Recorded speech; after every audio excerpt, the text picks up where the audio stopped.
Madame Windsor?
Descendez, s'il vous plaît.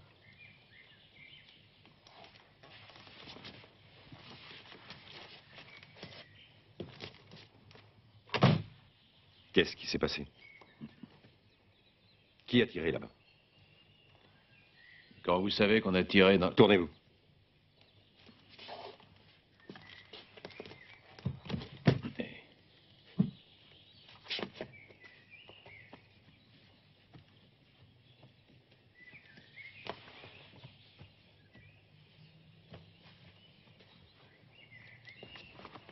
Suivez-moi à la voiture. Pour l'instant, nous ne pouvons pas tirer de conclusion exacte. Nous devons attendre des résultats plus précis. Vous ne vous opposez pas à ce que je vous enregistre? Non? Et pourquoi? Vous allez bien taper un rapport de police que je devrais signer, non? Tiens, tiens, monsieur est habitué. Vous avez souvent affaire à la police. J'étais policier avant de devenir détective privé. Des problèmes dans votre carrière? Ouais. Vous étiez ici en tant que détective privé engagé par le docteur Windsor. Non, non. Je suis gardien. Le docteur ne me connaît pas. Il ne m'a encore jamais vu. Je n'ai pas encore eu cet honneur. Je suis censé être le nouveau gardien du professeur. Par qui avez-vous été engagé? Sa femme, Madame Windsor. Et vous connaissez bien cette Madame Windsor? Où est-ce que vous voulez en venir exactement? En nulle part. Je suis le gardien ici. Je suis plus détective privé, c'est fini tout ça. Quand j'ai su qu'on cherchait un gardien dans cette maison, je me suis présenté, j'étais engagé. Bien sûr, à notre époque, il faut savoir s'adapter. Comment avez-vous su qu'on cherchait quelqu'un? Je m'en rappelle plus. Oui, c'est pas important. J'imagine que vous avez eu connaissance de cette offre d'emploi par l'intermédiaire de vos relations. Hein? Quand avez-vous commencé ce job? Depuis 4 jours. Des événements particuliers à signaler pendant ces 4 jours? Un meurtre, c'est tout.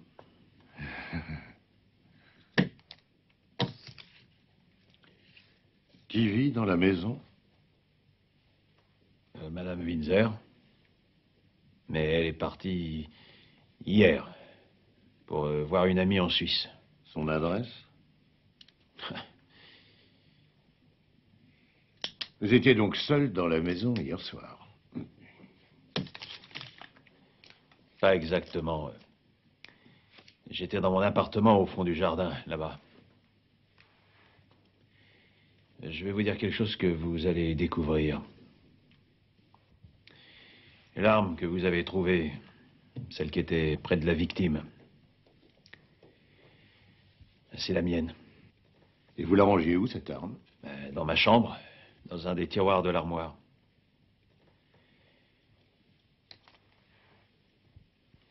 Et la victime, vous l'avez identifiée? Vous la connaissez? Non. Jamais vue? Bien sûr, vous ne savez pas comment vous êtes passé de votre lit au salon. Non. Vous savez qui vous a habillé? Non.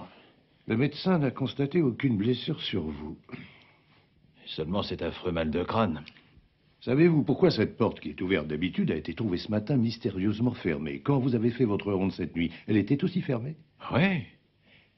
C'est aussi étrange que le téléphone. Quel téléphone? Celui que vous avez utilisé pour appeler la police. Il marche pas. Venez voir.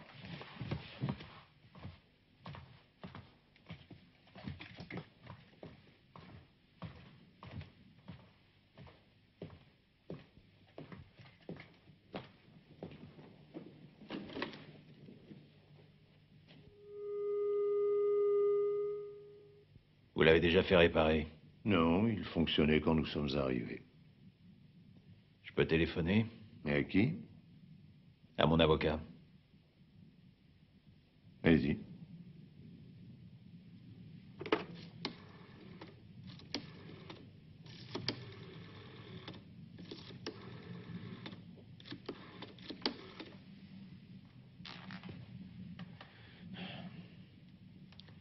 Dieter, c'est moi. Je suis dans la merde. Dis-en le moins possible. S'il te libère, tu viens immédiatement. Sinon, tu me rappelles. Ciao.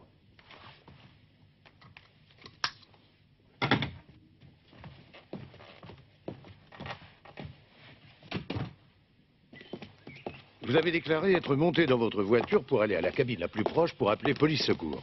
Je comprends que vous ayez du mal à me croire. Pourquoi? Puisque le téléphone ne marchait pas, vous ne pouviez rien faire d'autre. Vous ne fermez pas votre porte la nuit? Non. Eh bien, nous allons la fermer maintenant. En attendant que les gars du labo fassent leur travail.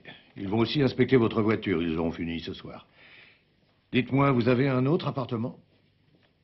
Oui, pourquoi? Parce que vous auriez pu prendre une chambre d'hôtel à nos frais. Je pense que vous voulez vous reposer.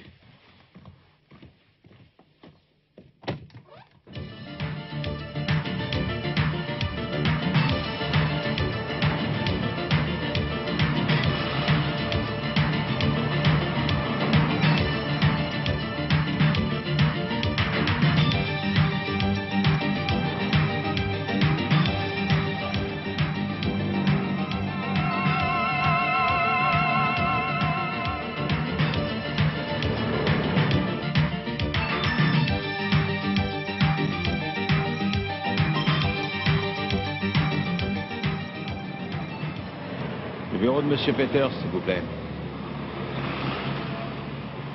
Matula. Je voudrais parler à Monsieur Peters. Matula. Et il m'a dit que je pouvais le contacter quand je me trouverais dans une situation exceptionnelle. Alors, je dois absolument lui parler maintenant. Parce que la situation exceptionnelle, elle est arrivée. Je regrette, monsieur. Il est à l'étranger. Je ne peux pas le joindre en ce moment. Mais vous pouvez me laisser un message. Dans ce cas, je ne peux pas vous aider. Quand est-ce qu'il sera de retour? Bon, merci. Je vous rappellerai.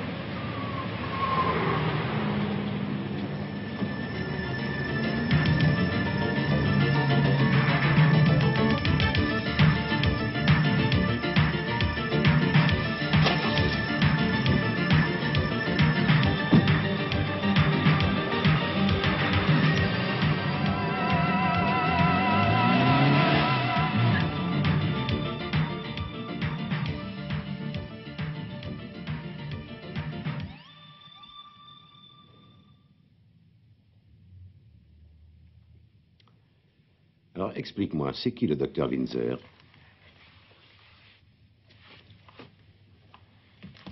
C'est un mathématicien, un cinglé d'électronique. C'est un expert spécialisé dans l'étude du guidage des fusées. Il travaille pour une entreprise de Essen et une société française qui font des milliards de chiffres d'affaires. Alors t'imagines l'importance de ce Windsor. Comment as-tu rencontré un tel personnage? Dans le privé, personne ne peut l'approcher. Il n'a jamais voulu de garde du corps pour sa protection. 2 fois de suite, il a viré les responsables de sa sécurité. C'est pour ça que j'ai été engagé secrètement pour pouvoir le protéger. Engagé par qui? Non, c'est pas important. Ah bon, tu trouves? Je leur ai donné ma parole d'honneur. Juré craché, comme chez les scouts. Ouais, à peu près. Je commence à comprendre pourquoi tu ne venais plus me voir. Pourquoi tu dis ça? J'étais pris à plein temps. Bien que ton client soit absent. J'avais comme instruction de ne pas quitter la maison. T'as pas pensé à te servir du téléphone? Avant de venir ici? Maintenant, la police a pris ma place. Pourquoi pas dès le début? Dès le début, pourquoi? Parce que quand un homme est si important en ce qui concerne l'armement, c'est la police ou les services secrets qui devraient assurer sa protection. Ça, j'en sais rien. Qu'il protège quand il n'est ni à son domicile, ni... Au fait, où il est en ce moment? Il est en France. Et qu'il protège là-bas? Eh, j'en sais rien. D'ailleurs, ça ne me regarde pas. Tu ne crois pas qu'ils ont cherché à trouver le pigeon idéal et que tu sembles en avoir le profil parfait?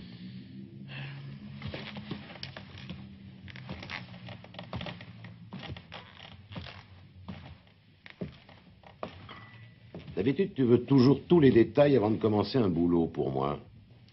On m'a proposé une grosse somme d'argent. Et j'en ai besoin, figure-toi.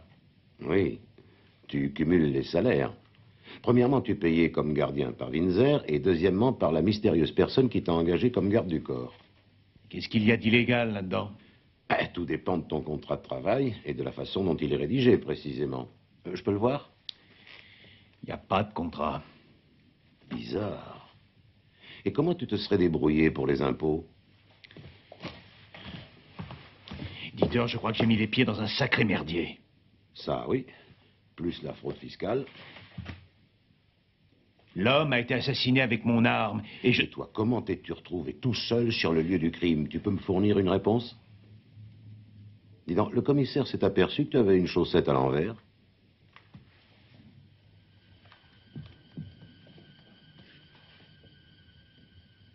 Je vais t'appeler œil de lynx. Ça aurait pu être une preuve pour la police que quelqu'un d'autre t'avait habillé. Si tu t'en étais aperçu, ça aurait pu jouer en ta faveur. Ouais, déshabille-toi. Et ne mange pas. Non mais t'es fou, quoi. Déshabille-toi. Puisque tu n'as pas été assommé, on t'a certainement fait une piqûre qui t'a endormi pour pouvoir t'habiller et te transporter dans le salon de la villa. Avec les 5 bières que tu avais bu, tu ne t'es certainement rendu compte de rien.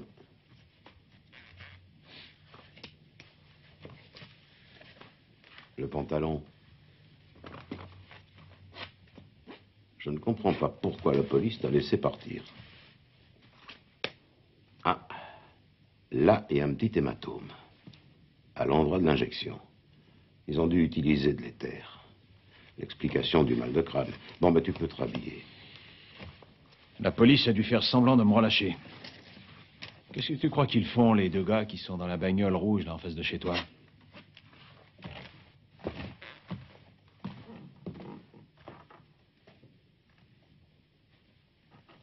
Tu es venu directement me voir? Ouais.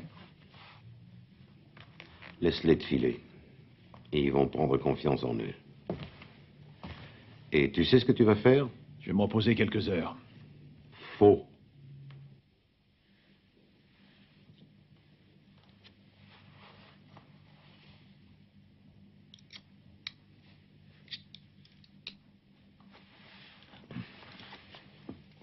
Alors, ça va? Vous n'avez pas peur de mourir? Mourir, pourquoi? Ben voyons. Avec tout ce sang en moins, personne ne peut survivre. Vous savez, ce qui me plaît chez vous, c'est votre humour. Moi aussi, ça me plaît.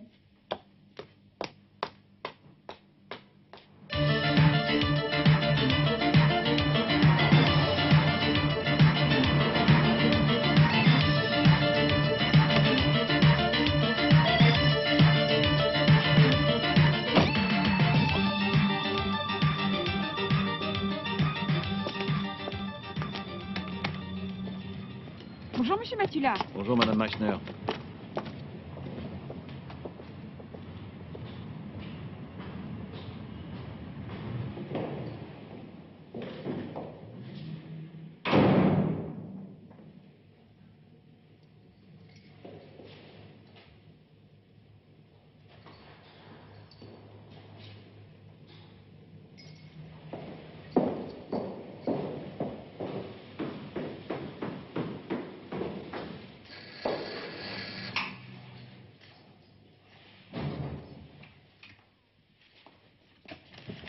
Ah, monsieur Matula. Excusez-moi, Madame Hertz, mais j'ai dû me tromper de clé. Vous pourriez m'ouvrir? Mais oui, un moment. Alors, vous étiez en voyage? Ah non, pourquoi? Ça fait 4 jours que je vous ai pas vu.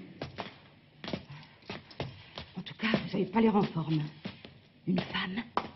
Ah non. Non, mais je travaille de nuit. Ah, il y a un homme qui est venu ce matin. Je pense qu'il voulait vous voir. À quelle heure il est passé? Vers 5 heures, il est entré dans l'immeuble. Il avait sa clé. J'ai pensé que c'était vous qui rentriez, mais il est reparti au bout de 5 minutes. J'ai vite regardé et j'ai vu un homme que j'avais encore jamais vu ici. Et oui, vous savez ce que c'est. J'ai de plus en plus de mal à dormir. Et vous pourriez le reconnaître? Oh, j'ai pas pu le voir très longtemps, vous savez. Vous voyez qui c'est? Vous êtes certaine qu'il avait une clé? C'est lui qui a ouvert la porte du bas, ça j'en suis sûre. Si quelqu'un avait appuyé sur le bouton de l'entrée, j'aurais entendu. Et vous pensez qu'il allait chez moi? Oui. Non, j'ai pas voulu dire ça. Je l'ai seulement entendu entrer dans l'immeuble. Je sais pas chez qui il allait, vraiment. Oui, peut-être chez Madame Meissner. À 5 heures du matin. Oh, vous savez, avec Madame Meissner, j'ai vu pire. Je peux garder le double, en attendant de retrouver ma clé. Oh oui, naturellement. Vous feriez mieux de rester dehors, et si jamais il avait déposé une bombe. Vous voulez peut-être que j'appelle la police? Non, pas tout de suite. Merci, Madame Hertz.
Qui est là?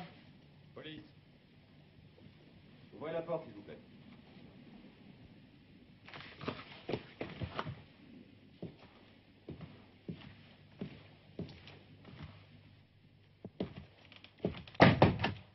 Monsieur Matula, Oui. j'ai un mandat d'arrêt contre vous et un mandat de perquisition. Je vous prie de n'opposer aucune résistance.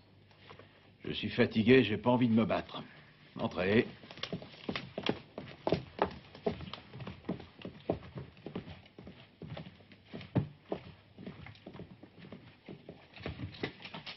Ces papiers devraient vous intéresser. Je viens de les trouver sous le billard. Et en cherchant bien, vous en trouverez sûrement d'autres. Monsieur Matula, si vous voulez bien prendre quelques vêtements, nous devons partir. Je peux téléphoner à mon avocat? Mais je vous en prie.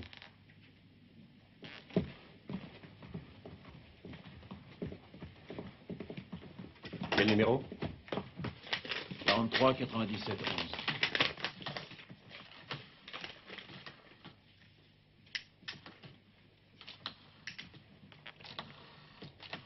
Comment s'appelle-t-il? Renz, maître Renz. Pourrais-je parler à maître Renz, s'il vous plaît, madame? C'est au sujet de l'arrestation de Joseph Matula. Maître Renz? Je vous passe monsieur Matula. Dieter.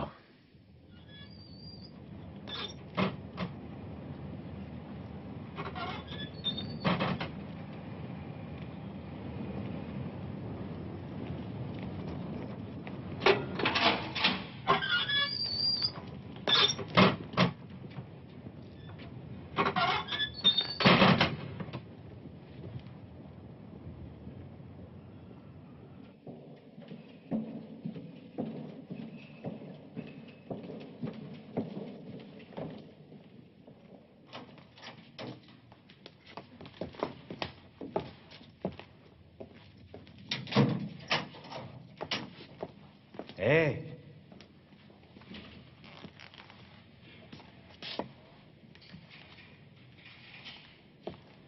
Ça me rappelle de vieux souvenirs, pas toi?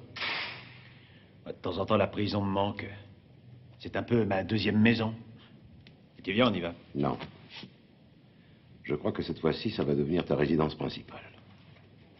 Mais viens, ils n'ont aucune preuve contre moi et je connais un très bon avocat. Un autre, peut-être. Pas moi. Bon, je vais tout expliquer calmement, il t'aura plus qu'à parler au juge. Je viens de le voir, le juge. Premièrement, tu étais seul présent au moment du crime. J'ai été endormi et transporté. Non. Ce sont tes affirmations. C'est toi qui les racontes. On t'a trouvé en pleine forme au volant de ta voiture.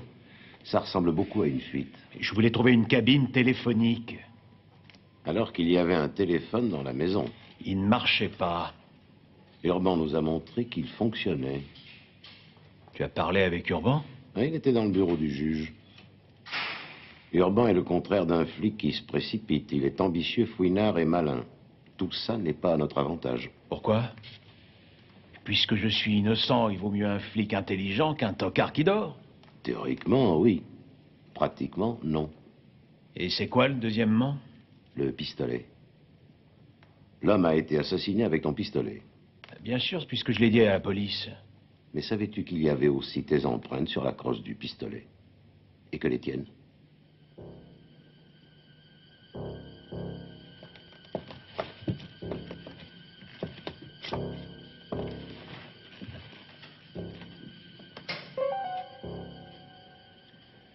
En fouillant ton logement de gardien puis ton appartement, ils ont trouvé des photocopies des travaux du docteur Windsor. Ah. Et Urban, il en a conclu quoi? Ça, c'est le travail du juge d'instruction. Monsieur Urban ne s'occupe que des indices.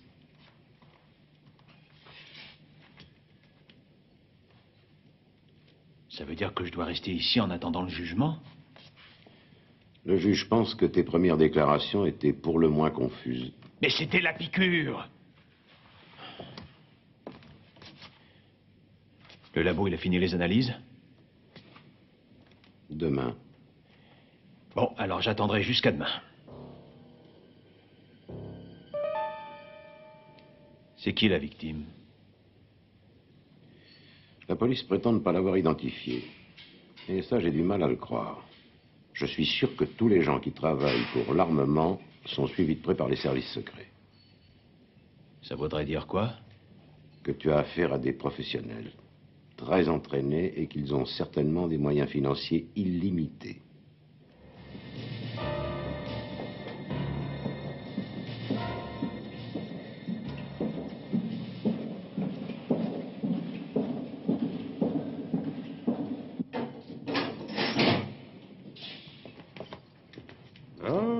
Matula.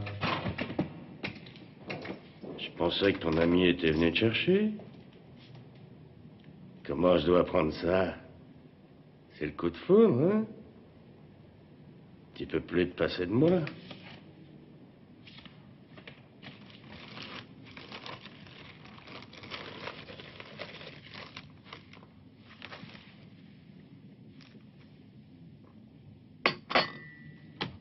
Je peux avoir un café, s'il vous plaît? Oui, bien sûr.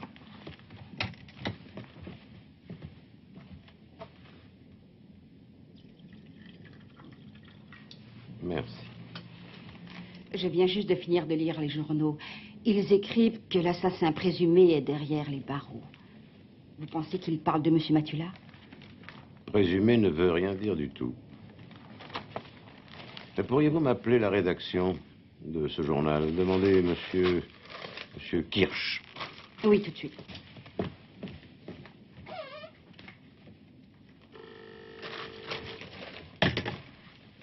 Oui? Passez-le-moi. Renz, j'aimerais parler au journaliste Siegfried Kirsch, s'il vous plaît. Vous auriez son numéro personnel? Et vous pensez que je le trouverai là-bas? Merci beaucoup. Au revoir.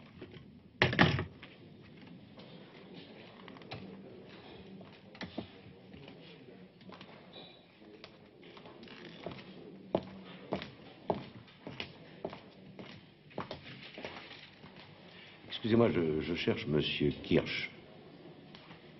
Merci beaucoup. Monsieur Kirsch, je m'appelle Renz. Je peux m'asseoir un moment? Mais je vous en prie. Merci. C'est à propos de Je l'affaire... vous connais très bien, maître Renz. Comment se porte votre protégé? Très mal. Vous pensez le tirer d'affaire? Je vais essayer de prouver qu'il est innocent. Maître Renz, si vous pouvez me démontrer sa non-culpabilité dans cette affaire, alors j'écrirai un roman. Mais ce qui sera important le jour du jugement, ce sera le bien fondé des accusations du procureur et votre habileté à prouver son innocence. Qu'est-ce que vous en dites? Quelles sont vos chances? Je serais déjà plus renseigné si je connaissais le nom de la victime. Difficile à dire. J'ai cru comprendre en lisant votre article entre les lignes que vous le connaissiez bien. Oh, vous êtes un fin lecteur, mais inattentif, maître Renz. J'ai cru en effet l'avoir rencontré plusieurs fois, mais je n'ai jamais dit que je le connaissais bien. C'est vrai. Vous n'avez pas dit de nom. Vous savez, le nom n'est pas important pour ce genre d'homme. Vous l'aviez rencontré où? À chaque fois qu'une transaction devenait dangereuse, il était sur les lieux. Une transaction? Oui, l'armement brasse des sommes d'argent colossales. Il ne s'agit pas d'un simple commerce, mais de chars, de bombes, de mirages, exocètes, etc. Café? Oui. 2 cappuccini et une grappa. Bien, oui, je l'ai rencontré d'abord à Téhéran, après ce fut Managua, puis Beyrouth et Kampala. La plupart du temps, il résidait dans le même hôtel que les journalistes. À Buenos Aires, pendant la guerre des Malouines, nous étions à l'Independencia. Oui, le soir, on se retrouvait au bar. Il buvait toujours, attendez, des Cuba Libre. Oui, c'est bien la seule chose que je sais sur lui. Dans votre article, vous avez développé une certaine théorie. J'ai fait ça? Ah, c'est même très clair. Alors là, vous me surprenez. Vous expliquez... non, vous essayez de démontrer... Si, je vous assure, que mon client Matula et la victime appelée X sont tous les deux des espions qui essayaient de subtiliser les secrets militaires du docteur Windsor. L'un d'eux, Matula, s'était introduit dans sa vie privée comme gardien. Quant à l'autre, il avait préféré la manière expéditive du cambriolage. Matula a surpris son concurrent en flagrant délit et il n'a pas hésité à le tuer. Eh oui. Merci bien.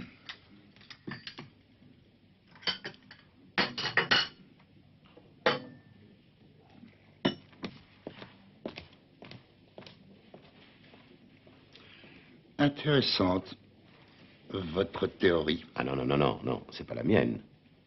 Je vous cite textuellement. L'immatérialité de ce genre d'opération peut entraîner une baisse des prix du jour au lendemain. La chute de la valeur peut être vertigineuse, et ça, les experts le savent. C'est vrai, c'est bien le texte que j'ai écrit. Mais je n'ai pas écrit que je connaissais l'assassin. Je m'en garderai bien. Je ne prends pas la place du juge. Que savez-vous de précis sur le docteur Windsor? Un génie.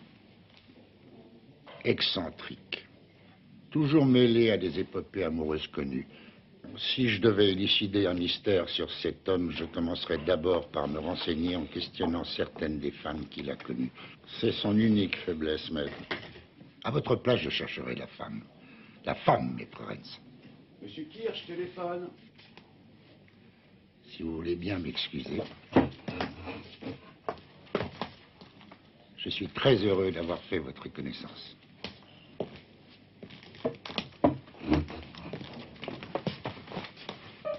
Kirsch.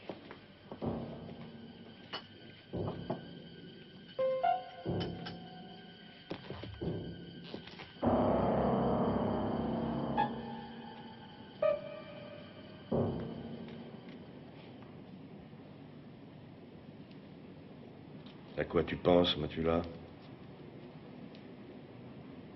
Tu crois toujours être privé de liberté et que tu es victime d'une séquestration? Tu sais, toi, combien il y a d'étoiles dans le ciel? Fous-moi la paix. Peut-être un nombre infini. Est-ce qu'on le sait? Il y a beaucoup de choses qui le prouvent. Mais si c'est vrai qu'il y a une infinité d'étoiles là-haut, alors dans un petit carré, comme celui-ci, il y a une infinité d'étoiles. Pourquoi tu veux posséder l'immensité? Fous-moi la paix. On ne peut pas jouer aux échecs. Le nombre de coups, lui aussi, est illimité. Si je joue E4, tu ferais quoi? Vas-y, réfléchis. Te laisse pas influencer. Personne t'empêche de jouer. Tu as tout le temps. Tu es libre.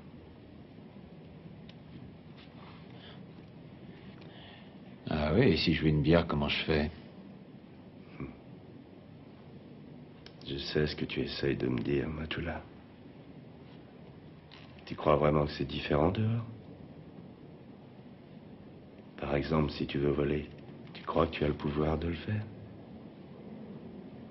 Si tu veux faire l'amour avec une femme, tu es sûr de l'avoir? Il n'y a qu'une seule différence entre la vie à l'extérieur et la vie à l'intérieur de notre prison. C'est que dehors, on accepte les limites de la liberté. Ici, on s'y habitue mal. Mais ça va bientôt changer, Matula. Ça va changer.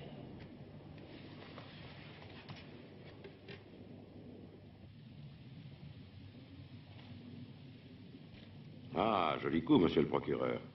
Vous ne jouez pas aujourd'hui? Et malheureusement, je ne peux pas faire autrement. Je me suis foulé le poignet. En portant des dossiers? Je ne progresse plus. Vous pouvez peut-être m'aider. En effet, je pourrais. Mais je ne pense pas que ce soit judicieux. Il s'agit d'aider un de mes amis. C'est bien ce que je pensais. J'ai appris que vous représenterez l'accusation. Oui, et vous la défense. C'est mon ami. Oui. J'en déduis qu'on n'est jamais assez prudent sur le choix de ses amis. Je trouve justement qu'il faut tout faire pour venir en aide à un ami dans le besoin. Oui, bien sûr. Mais il est bien plus difficile de prendre sa défense s'il est coupable. Ce n'est pas facile d'accepter sa culpabilité. Oui. Dans une affaire pareille, je crois qu'il faut ne s'occuper que des faits. Ah, les faits. C'est souvent à double tranchant. Oui. Des aveux seraient les bienvenus. Un mobile me suffirait déjà. Ça, c'est facile. Même moi, je le connais. Notre ami a 70 000 marques de dette.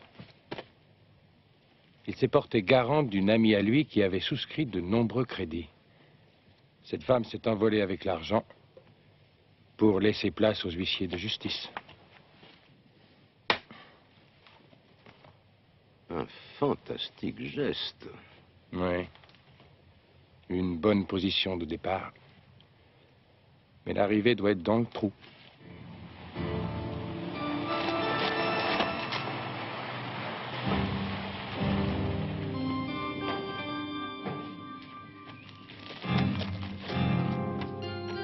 Monsieur Kirsch.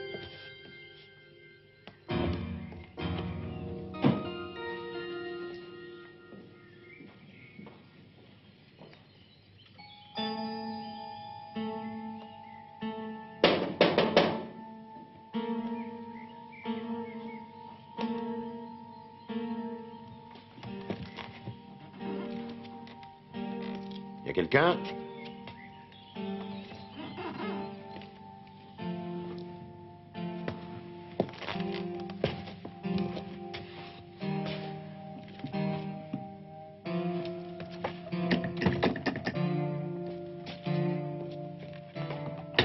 Y a quelqu'un? Sortez immédiatement d'ici. Mon nom est Rance. Ça n'est pas vous que j'ai eu au téléphone?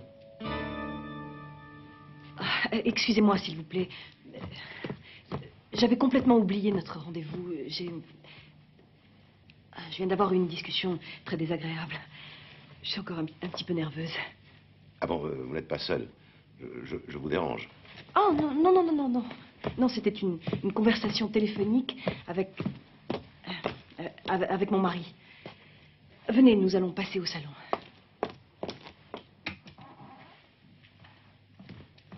Asseyez-vous, je vous en prie. Merci. Colérique ou hystérique? Voilà notre sujet favori de dispute depuis 20 ans. Je suis persuadée d'avoir un caractère coléreux, mais mon mari dit que je suis hystérique. Si vous me permettez d'enrichir ce choix d'un autre qualificatif, je dirais plutôt que vous avez du tempérament. Vous êtes un homme galant, maître Rance. Que puis-je faire pour vous?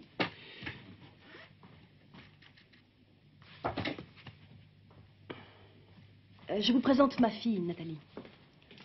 Comme je vous l'ai expliqué au téléphone, je suis chargé de défendre votre gardien qui est suspecté d'être l'auteur de l'assassinat commis chez vous. Oui, je ne comprends absolument pas. Mais pourquoi a-t-il été arrêté? Cet homme, monsieur... Matula.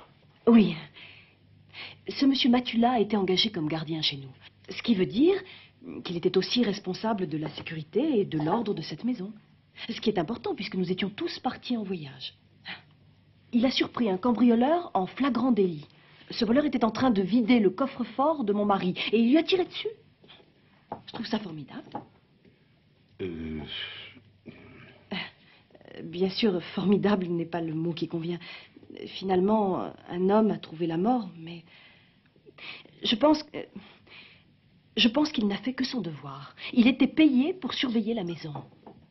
Vous me comprenez, monsieur? Comme quoi l'aviez-vous engagé? Comme veilleur de nuit? Ou comme simple gardien? Oh, nous n'avions rien défini de précis. Comme vous avez pu peut-être vous en apercevoir, nous avons des objets de valeur. Et bien sûr, il y a aussi le travail de mon mari. Oh, je ne m'y connais pas vraiment, mais j'imagine qu'il n'est pas dénué d'une certaine valeur marchande. Donc, évidemment, j'attendais de la part d'un gardien une surveillance de tous les instants. Oui, mais vous n'en avez absolument pas fait mention dans votre contrat. Contrat? Il n'y a pas eu de contrat. Nous nous sommes mis d'accord verbalement. J'ai complètement oublié de vous proposer un verre. Oh non, merci. Je n'ai pas soif. Vraiment pas.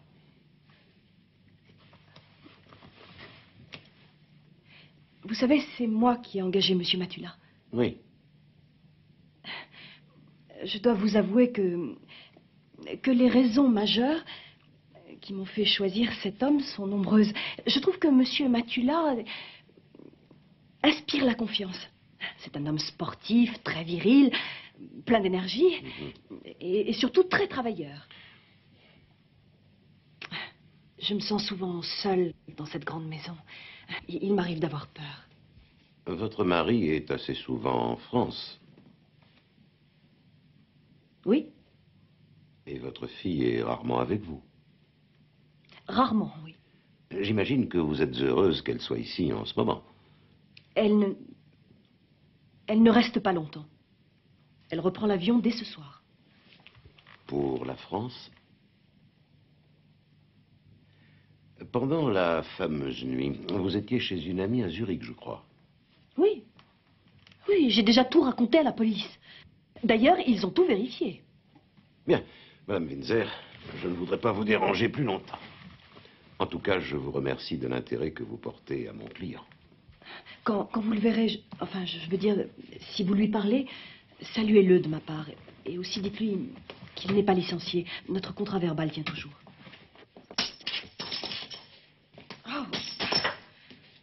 Quand je vois tout ça, je deviens folle de rage.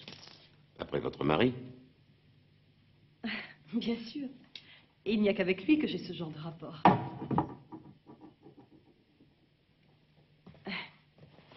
Ce n'est pas la même chose chez vous? La personne qui vous met le plus en colère, ce n'est pas votre femme? Je suis divorcé. Ah oui. Nathalie, je te présente Maître Rennes. C'est l'avocat de notre gardien qui...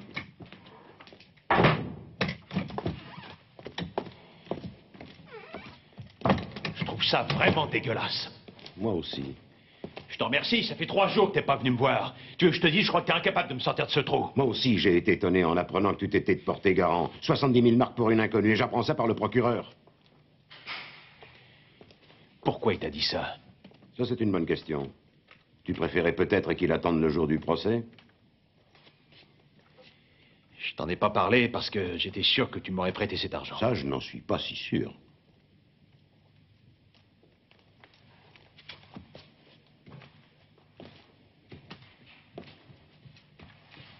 Ouais, c'était stupide de ma part, je sais. J'avais honte de moi. Et c'est pour ça que tu as accepté de tremper là-dedans? Mais non, c'est pas ça. Madame Windsor est de ton avis. Elle te salue, d'ailleurs. Tu dois lui manquer. Le contrat verbal tient toujours. Ce sont ses propres paroles. Qui t'a engagé réellement? Madame Windsor n'a rien à voir. Dis-moi si ton mystérieux patron t'a fait un contrat perpétuel, lui aussi. Depuis que je suis ici, j'ai du mal à le joindre, figure-toi. C'est pour ça que je veux le faire à ta place. Il faut d'abord que je lui parle, on verra ça plus tard. Nous tournons autour du pot. Tu ne veux pas donner son nom parce que t'es en prison. Ne m'interromps pas, s'il te plaît.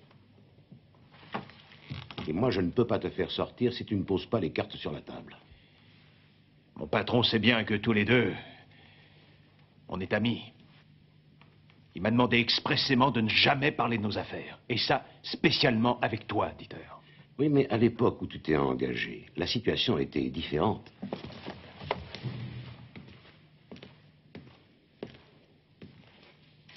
J'étais engagé pour ce boulot parce qu'on a confiance en moi. Et pas parce qu'on m'a trouvé meilleur qu'un autre. Toi, t'as fait des études. T'es un avocat brillant. Moi, je n'ai qu'une seule chose. Je n'ai que ma parole d'honneur. Tu peux aussi avaler une petite cuillère. Tu iras à l'hôpital. Et je fais comment? Tu dis au gardien que tu es malade, il t'examine à fond, et il t'envoie à l'hôpital pour t'opérer et retirer la petite cuillère que tu as avalée. Ah oui, merci beaucoup. Oui, mais comme ça, tout le monde te foutra une paix royale pendant au moins 15 jours. Marc, les toubibs surveillent de près les détenus qui vont à l'infirmerie. T'imagines bien qu'ils sont habitués à tomber sur des tirs au flanc et sur des gars qui en profitent pour s'évader. Ouais, faut pas trop les prendre pour des abrutis. Et c'est quoi le mieux? T'as été opéré de l'appendicite? Ouais. Tu connais les symptômes d'une crise d'appendicite aiguë? À peu près. Ah non, faut savoir exactement, sinon on ne va jamais te croire. T'as de la chance, j'ai eu la mienne il y a 2 ans. Je peux t'expliquer ce que tu ressens exactement. Et tu peux me faire une description détaillée de l'hôpital? Oui, mais pour réussir, t'auras besoin de beaucoup de chance. Si t'es transporté à l'hôpital municipal, t'auras tout perdu. Les mesures de sécurité sont draconiennes. Par contre, si on t'amène à l'hôpital intercommunal, tu peux réussir.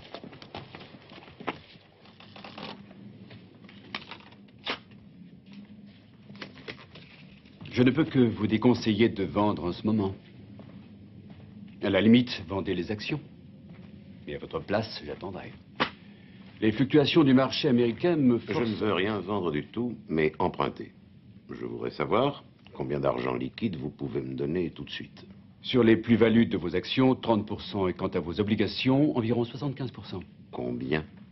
Si vous pouviez me révéler la nature exacte de l'investissement que... Il s'agit bien d'un investissement? Non, je ne peux rien vous dire. J'ai besoin d'argent, un point c'est tout. Vous savez pertinemment que dans ce cas, les intérêts que nous pratiquerons seront supérieurs... Mais c'est très clair. Bien, alors... 250 000 marks. Comme vous êtes un bon client et que je vous connais bien, je peux aller jusqu'à 280 000, ça va? Espérons.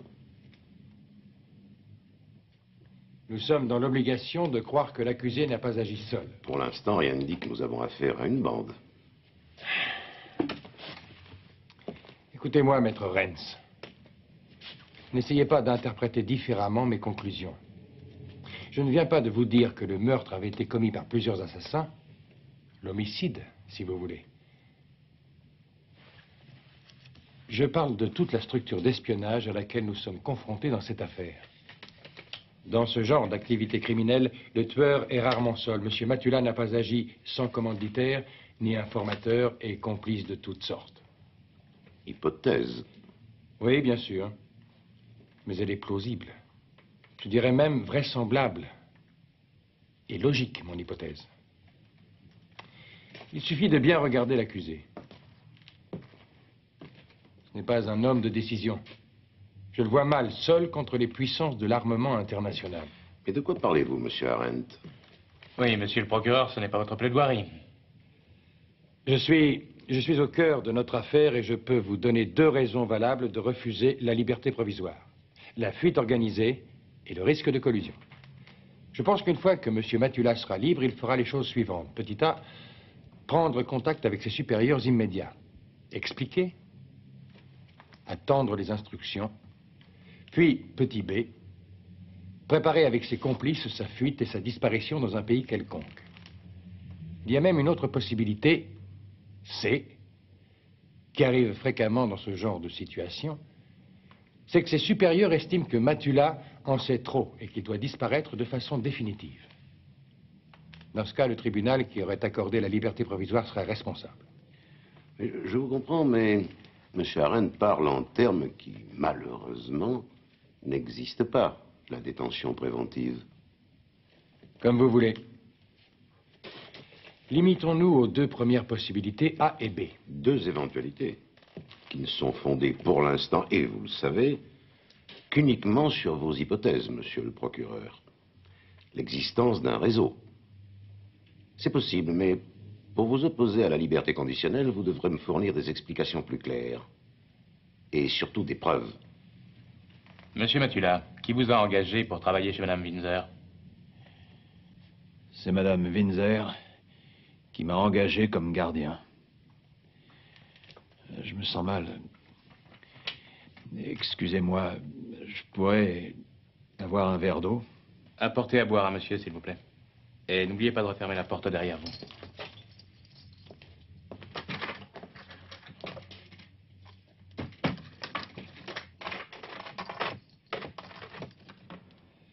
Monsieur Matula, vous avez déclaré à la police sur le lieu du crime que vous aviez été... Objection.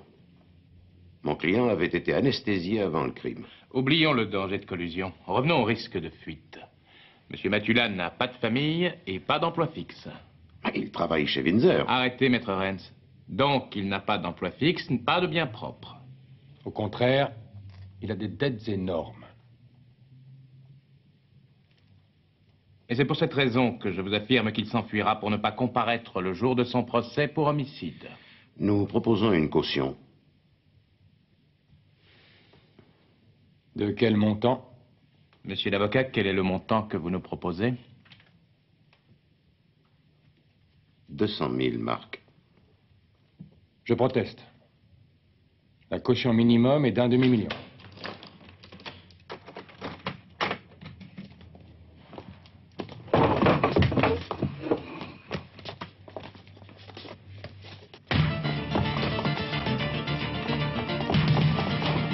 Arrêtez-vous!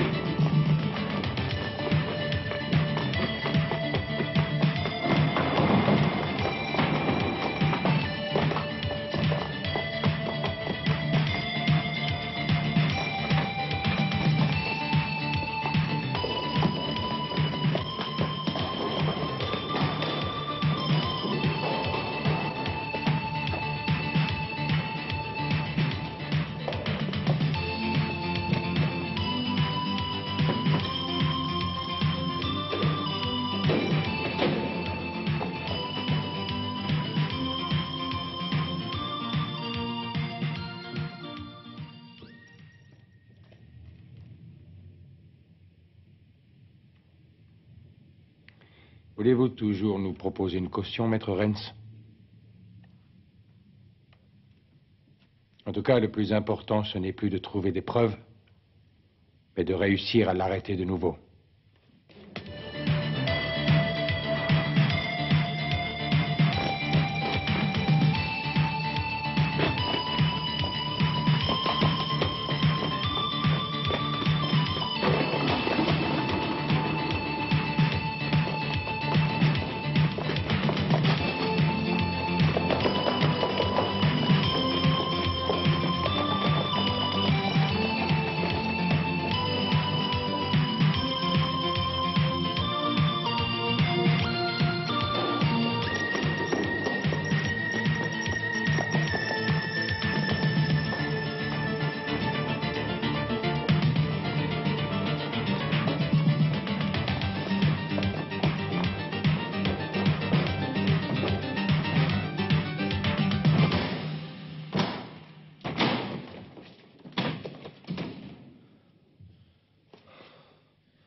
Au revoir, maître Renz.